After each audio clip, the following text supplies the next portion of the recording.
It's the first half of the 5th century. 10 years have passed since Shah Bahram of the Sasanian Empire dethroned the inept king of Armenia and imposed direct rule over the province.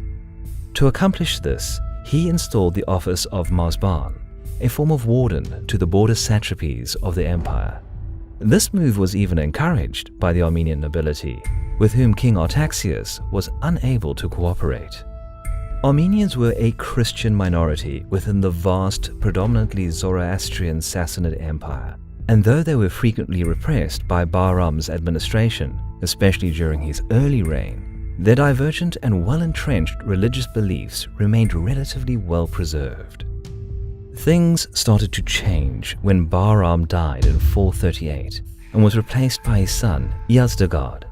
He initially followed his father's policy of moderate taxation and permissive attitude towards Persian nobility, yet it soon became obvious that YAZDEGARD was an ambitious and hot-tempered ruler, dreaming of the successes of renowned Cyrus the Great, Achaemenid founder of the First Persian Empire. Although one could argue that a cold-blooded and calculating ruler would be a better fit for the Persians, YAZDEGARD was quite a successful military leader. In his early years, he attacked the Eastern Roman Empire, an arch-rival to the west. His forces ravaged the Roman borderlands, burning cities and seizing captives, as Roman Emperor Theodosius was unable to mount a viable defense, being busy fighting the Vandals in North Africa. YAZDEGARD eventually came to terms with the Romans and agreed to cease his aggression upon being offered a substantial amount of gold. Following this early success, YAZDEGARD campaigned in the east, securing his borders against Hephthalites and Kidarites. Concurrently, he followed an internal policy to tighten his grip over the empire's provinces and centralize his government. His primary tool to achieve this was the persecution of religious minorities within the empire and forced conversions to Zoroastrianism, which essentially was the state religion of the Sassanids. YAZDEGARD himself was a devoted Zoroastrian, yet his piety most likely wasn't the main reason for his religious policy. There's a good chance that he was aware of the crucial role faith had in leading the masses. One religion across the empire meant fewer problems with minorities, and the Sassanid king who ruled over many tribes and states was without doubt wise enough to realize this. One such minority YAZDEGARD was committed to convert were the Armenians inhabiting the northwestern part of the Sassanid Empire. The border province of Persian Armenia was valuable not only for economic reasons, but mostly for its strategic location. Considering its predominantly Christian population, the Persian king was concerned for its possible political drift towards their main rival, the Eastern Roman Empire, with which the Armenians not only shared the same religion, but also many customs. When it became clear that the king's conversion efforts didn't yield desirable results, his officials in Armenia promulgated an official edict to renounce Roman ways, along with their faith in favor of the Persian religion. As a result of YAZDEGARD's actions, a general assembly in Artashat was held in 449, where the most influential Armenian aristocracy, nobility, and clergy gathered to discuss the edict and consider their response. Eventually, they sent an envoy to the Sassanid capital of Ctesiphon with a courteous message assuring YAZDEGARD of their lasting loyalty, yet refusing to abandon their faith. Unsurprisingly, this answer enraged the Persian king, who immediately sent 700 Zoroastrian priests to the unruly province with a mission to suppress Christianity. Yet they had a rather arduous time upon entering Armenia, to say the very least. YAZDEGARD found himself in trouble, as his rash actions in Armenia quickly led to a popular uprising.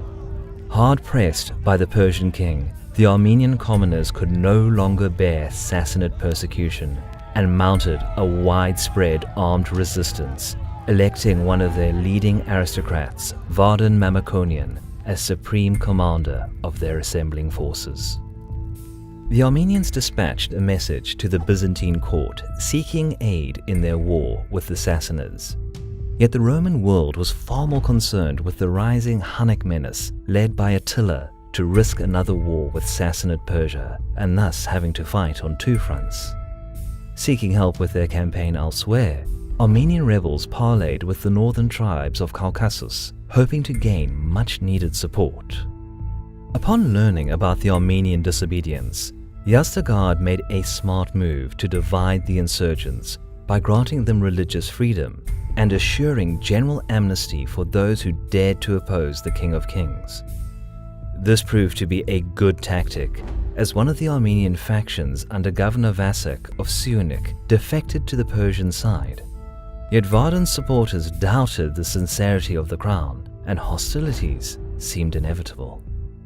In spring of the year 451, an auxiliary Sassanid force crossed the Arax River and moved north through Armenian defiles in order to cut off Vardan's rebellion from the expected support of the northern border tribes. Meanwhile, King YAZDEGARD ordered the assembly of his main army in Mesopotamia. Vardan's troops, with no hope of being reinforced by either the Romans or allies to the north, marched into the Avarea plain and set a camp near the city of Nahichivan. Even without the help of Vasak's units, who switched sides, Vardan's force, at least according to sources, counted more than 50,000 men, yet was predominantly comprised of armed peasants. Armenian nobility formed the mounted part of his army, both light and heavy cavalrymen who were well equipped and decently armored, with plenty of experience serving the Persian king in his eastern campaigns.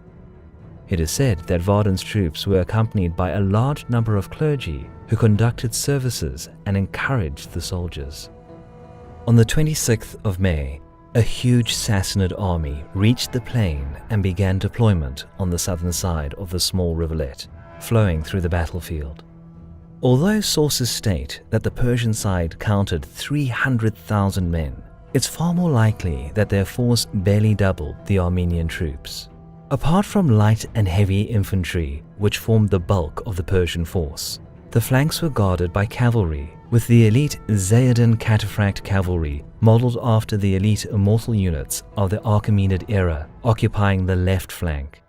Moreover, the Persians had a considerable number of war elephants reinforcing the center of their array.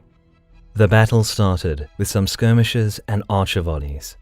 Some units of the Persian left contingent crossed the river and attacked the Armenian left flank. Soon the cataphract cavalry joined the fight, inflicting heavy damage, turning this early attack to their favor. Seeing this, Vardan led his best mounted troops forward and struck the Persian right, pushing them back. Subsequently, seeing the initial success of their leader, the Armenians rushed through the center, engaging the Persian units so they were unable to aid their crumbling right side. Full-scale fighting commenced across the battlefield. While both belligerents bled themselves out on the left, Vardan routed the remainder of the Persian right flank, and despite his own losses, attacked the second line of the Persian center. At which point, both sides suffered considerable losses, but the battle seemed to be far from concluding. Eventually, the Median Guard, initially ordered to watch the Persian camp, advanced and struck Vardan's surprised flank, surrounding it.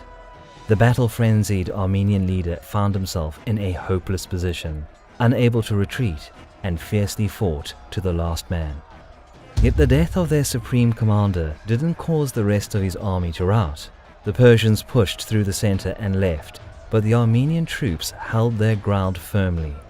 It was not until late evening, when the Armenian losses grew to the critical point where the battle lines started to break here and there, yielding to the sheer numbers of the enemy, and eventually the remainder of their forces were either routed or were taken into captivity. The battle was bloody. On both sides, casualties reached tens of thousands. For every Persian dead, there was a fallen Armenian. It was a crucial blow, especially for the Armenian nobility, as entire clans lay dead on the battlefield. Sassanid intervention in Armenia proved to be a costly endeavor. Even though the flower of Armenian nobility was killed and some of the clergy were imprisoned, the bloody encounter on the Avarea plain didn't hinder Armenian efforts to keep their identity. Although YAZDEGARD's actions eventually tore the Armenian Church from the main course of Roman Christianity, his goal to push the province into Zoroastrianism failed. Vardan Mamikonian was replaced by his nephew Vahan, who continued the Armenian efforts to keep their identity. 30 years later, a Treaty of Novarshak was signed, guaranteeing the autonomy and preserving religious freedom in Armenia for the next 200 years.